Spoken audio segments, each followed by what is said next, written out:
اسی طریقے جب قلعہ خیبر کے متعلق آتا ہے، ایک روایت ہے مشکاۃ شریف کے ابو داؤد میں، نسائی میں بھی آتی ہے کہ ایک دفعہ حضرت علی المرتضیٰ رضی اللہ تعالیٰ عنہ جب بوڑھے ہو گئے نا، تو اس دوران آپ صحابہ کے درمیان بیٹھے تھے، اپنے یاروں کے درمیان میں بیٹھے تھے، تو ایک نوجوان نے آپ کو دیکھا نہیں تھا، اس کے دل میں تھا کہ یار میں نے وہ جو سنا ہے کہ علی المرتضیٰ نے ایسے علاقے فتح کر دیے، خیبر کو فتح کر دیا، وہ قلعے کو فتح کر دیا، یہ کیسے ہو گیا سارا کچھ؟ تو حضرت علی المرتضیٰ رضی اللہ تعالیٰ عنہ کے ہاتھوں میں اخروٹ تھا، اخروٹ جو کھانے والے ہوتے ہیں، آپ اخروٹ دانتوں میں دے کے توڑنے کی کوشش کرتے ہیں، نہیں ٹوٹتا، جب بندہ بوڑھا ہو جائے کبھی ادھر کرتے ہیں کبھی ادھر کرتے ہیں، تو آپ نے کسی سے پوچھا بھی مولا کائنات حضرت سیدنا علی المرتضیٰ شیر خدا کون ہے ان میں سے؟ فرمایا وہ جو سامنے بزرگ بیٹھے ہیں۔ وہ نوجوان دیکھ رہا تھا تو اس کے دل میں آیا لے یار بابے کو لو اخروٹ تو ٹوٹتا نہیں پیا، تو بابے نے قلعہ خیبر جڑا وہ کس طریقے فتح کر لیا، تو یہ سارا معاملہ اور دروازہ کس طریقے کھیڑ کے پھینک دیتا۔ حضرت علی المرتضیٰ رضی اللہ تعالیٰ عنہ نے اس نوجوان کو پاس بلایا، فرمایا پاس آؤ بیٹا، کیا سوچ رہے تھے؟ کہا حضور کچھ نہیں۔ فرمایا نہیں بتا،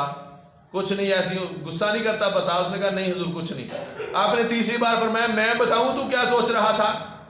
تم یہ سوچ رہے تھے کہ بابا جی سے اخروٹ تو ٹوٹ نہیں رہا، تو خیبر کو کیسے فتح کر لیا، اس دروازے کو قلعے کو کیسے فتح کر لیا، کیسے توڑ کے رکھ دیا؟ فرمایا بیٹا اخروٹ کی بات چھوڑ، تو آج بھی کوئی خیبر لے کے آ، علی المرتضیٰ تجھے آج بھی فتح کر کے دکھا دے گا۔ تو علی المرتضیٰ شیر خدا رضی اللہ تعالیٰ عنہ کے متعلق اسی طریقے ایک اور روایت ہے، آپ کی سادگی کا یہ عالم تھا کہ اللہ کے نبی علیہ السلام جب معراج پہ گئے نا، تو واپسی پہ امام بہاری رحمۃ اللہ تعالیٰ علیہ، ظفر بہاری ان کا نام ہے، انہوں نے یہ بات لکھی ہے، ایک اللہ کے نبی علیہ السلام اللہ کے پاس ایک جبہ لے کے آئے تحفے کے طور پر، دستار کہہ لیں، چادر کہہ لیں، جبہ کہہ لیں۔ اللہ کے نبی علیہ السلام کے پاس چاروں صحابہ بیٹھے ہیں۔